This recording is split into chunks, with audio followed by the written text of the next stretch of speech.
Hello and welcome back to the channel. Welcome to day 3 of Crummy's Christmas countdown. Yet another Christmas jumper, nowhere near as big as the last two there. This one's much more fitted. Very flattering Rudolph, if I don't say so myself. And yeah, let's find out what's behind door number 3.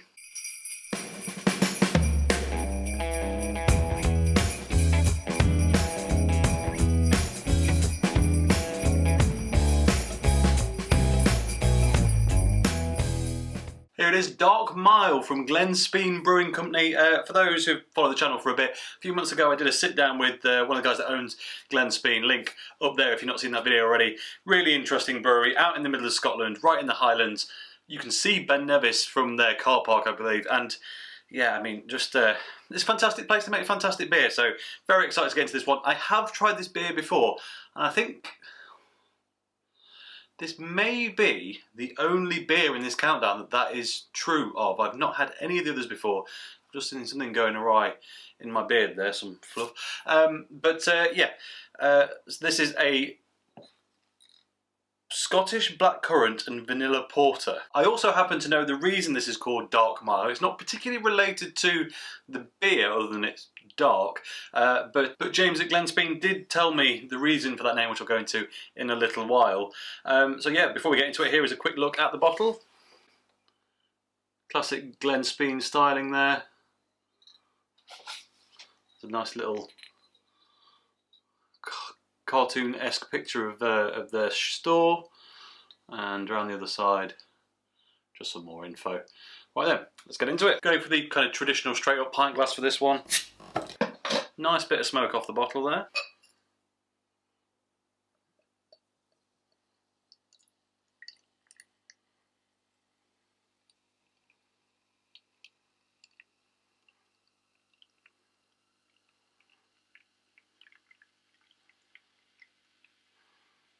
Huge blackcurrant aroma while that's pouring. In the glass then, very dark, tiny bit of red bleeding through. It's pretty dark even for a porter, has to be said.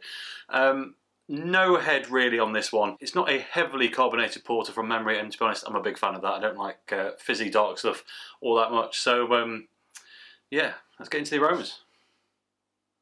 Oh, just lashings of wild berries on that one. It really is just that blackcurrant.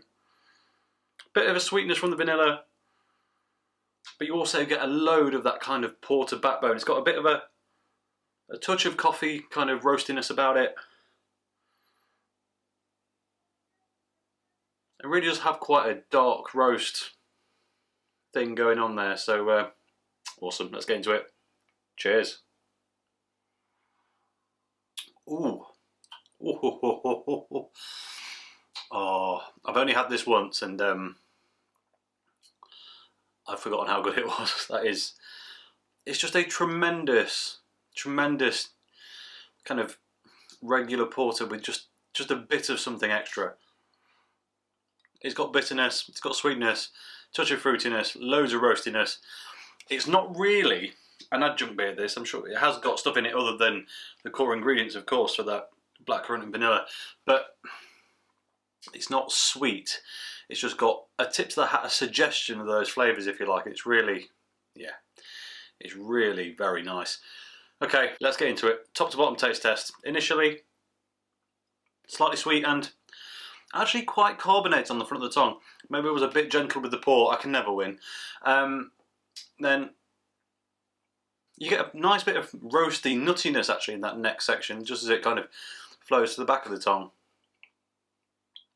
Once it gets there, you get a bit of a flavour spike. That blackcurrant fruit berry note starts to come in. On the swallow, ever so slightly prickly from that carbonation that's still in there. I wouldn't say it was heavily carbonated, just more than it would appear. And then you're left with some coffee notes, some roastiness.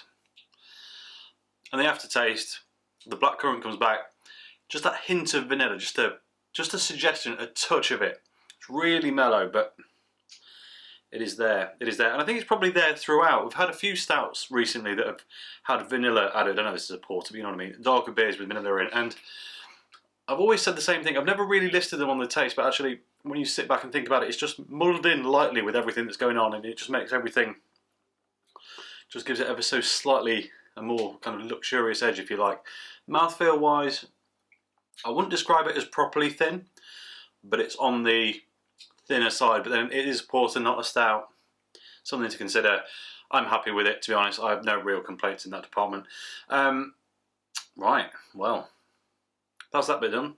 Let's take a look at the bottle. So, Lochaber Highlands, Glen Spean Brewing Co. Scottish Blackcurrant and Vanilla Porter, Dark Mile. It says, this beautifully crafted porter brings together a blend of locally sourced Scottish blackcurrants and Madagascan vanilla pods, which combine to soften the bitter edges of the dark malts and bring some subtle touch of sweetness. The name Dark Mile, or Mil Dorca, is inspired by the haunting shadows of the woods shaded paths north of the Great Glen, taken by Bonnie Prince Charlie. Has he evaded the Hanoverian troops? Is that right? Hanoverian?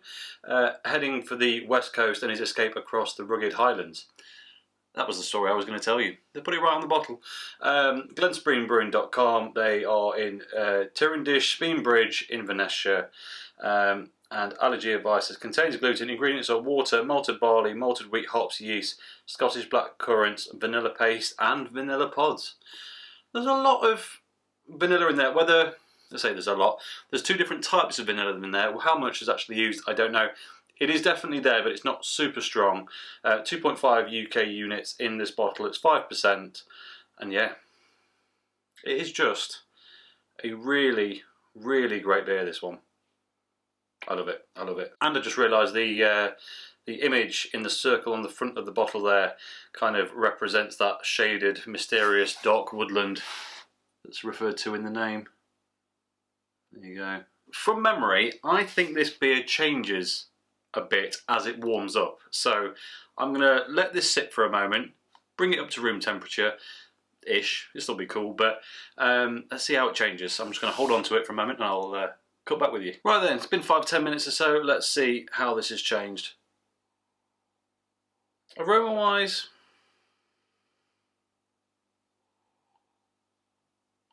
I feel like I can get a bit more of the raw malt bill now. It was quite punchy and blackcurranty when it was first opened, but now maybe as the carbonation settled down. Don't get me wrong, it's still there, but a bit more cereal-esque on the nose now. It's warmed a little. On the aroma,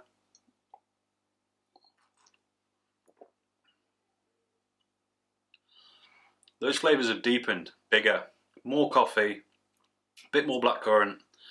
Really just bigger and bolder than it was. Elevated vanilla sweetness on the front of the tongue. It does change. This is a real journey beer, this one. It just gets more and more dark and interesting as you get down it. A proper winter warmer, would thoroughly recommend. And I think that is all I have to say about it. So as always, thank you very much for watching. If you enjoyed this video, please like it if you haven't already subscribed, if you will be so kind. And I'll catch you tomorrow for day 4. Cheers.